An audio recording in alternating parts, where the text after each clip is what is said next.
kita jual. Ada rumah kita gadai untuk kita tegakkan kebenaran. Okey. Jadi aku dah cakap dan aku telah buat live di kebun aku.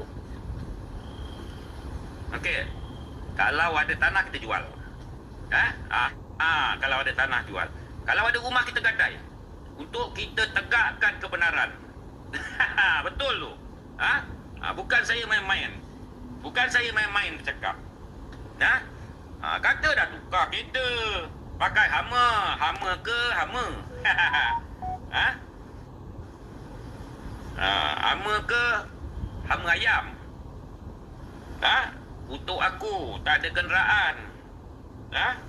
Untuk aku Pak Jerom apa jadi? Kancil apa jadi? Kata dah pakai Hummer. Tapi kenapa sebut BMW? Setakat BMW 1.8 tu Allah tak berapa sen lah. Tak berapa sen. So jangan kita hina orang yang kau pandang miskin. Tetapi orang tu tak miskin. Orang tu kaya dengan budi bahasa,